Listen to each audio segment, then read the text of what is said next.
The tax to GDP ratio. This country is one of the least. And that doesn't speak to progress. It speaks to stagnation and backwardness. Those who are in the states who consume services, the VAT accruing to those should be calculated and paid to it. I'm sure when we look at the details, we'll see whether there's enough mechanism to guarantee transparency and accuracy in terms of administration. There is emphasis on derivation according to taxation. And the attempt now is to encourage states to be productive. And why not? A situation where states will abandon their core responsibility to create an enabling environment, attract investment, promote economic activities, so that that state can boost its revenues. That's a good thing. That's not a bad thing. I am concerned from where I come from the experiences you and I have, where oil workers are flown into oil platforms in Akwa Ibom, in Eket and Ibono, in Akwa Ibom, or flown into Bonny and other areas in River State, or flown into Brass in Bayelsa, and in southern Niger area, and in Delta State in Ogola and Foropa, Ogola and Fokadus. We're interested that this is an opportunity for the payee taxes from those oil workers to be calculated and paid to the oil-producing states where those activities are generated, as against being calculated and paid to where the head office is located, as has been the case, where the tax is registered. And from the general principles underlying this bill, as I explained yesterday, there is a move and a commitment by the executive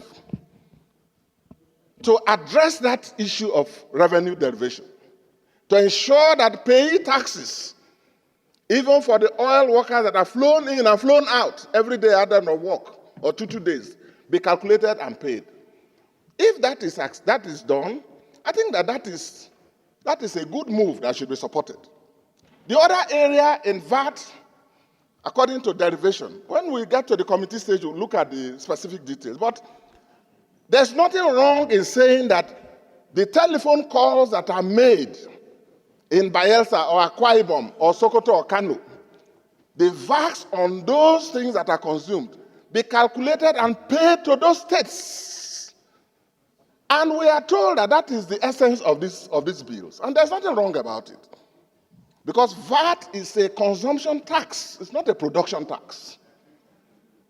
Those who are in the states who consume services, the VAT accruing to those should be calculated and paid to it. I'm sure when we look at the details, we'll see whether there's enough mechanism to guarantee transparency and accuracy in terms of administration.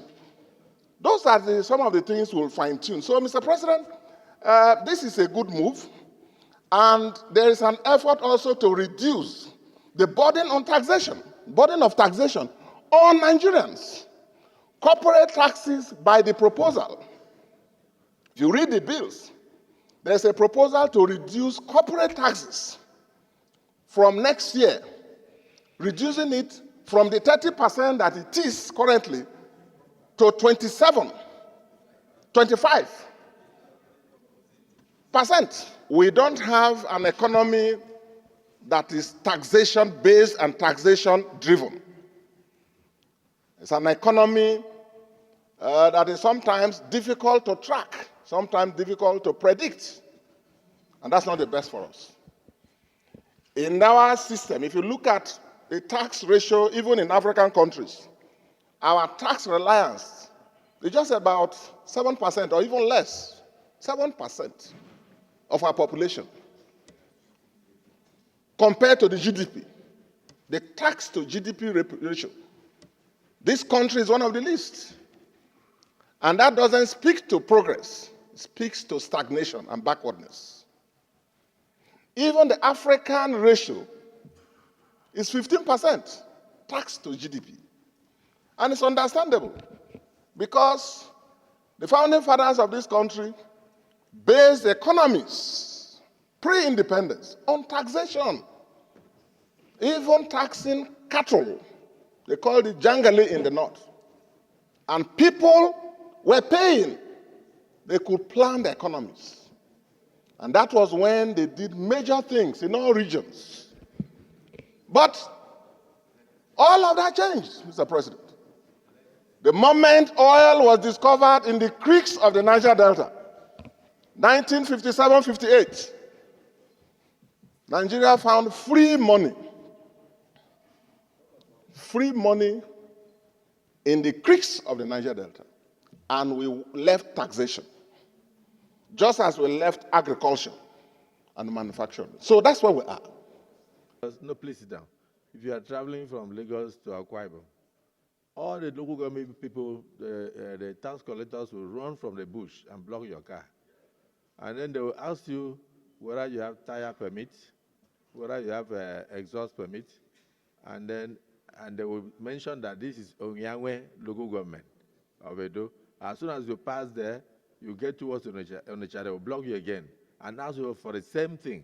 And then you will show them, they will say, no, that one you paid for Edo, we are talking about Anambra. You move from there, you get to Ihiala. They will say, stop. What of the one for Abia?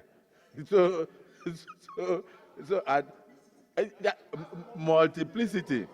In fact, it frightens you to move on the road in Nigeria because of local government taxes. And if you don't have money in your pocket, your car will be kept there for at least 10 hours.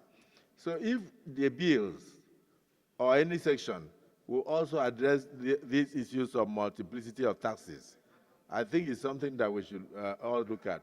And I also want to remind us that we are discussing the general principles of the bills. The specifics will be looked into whenever we go for the public hearing. We'll get the experts, we'll get the traditional institution, we'll get our governors and all other stakeholders concerned to make their inputs. We will not pass anything here that will not be in the best interest of Nigerians. We believe strongly that what is good for Nigeria is what we will do. And we should at this stage even say, let's go for the second reading so that we can subject it to legislative processes. Who do I call so that, I won't put any question until I hear from Senator Ndume.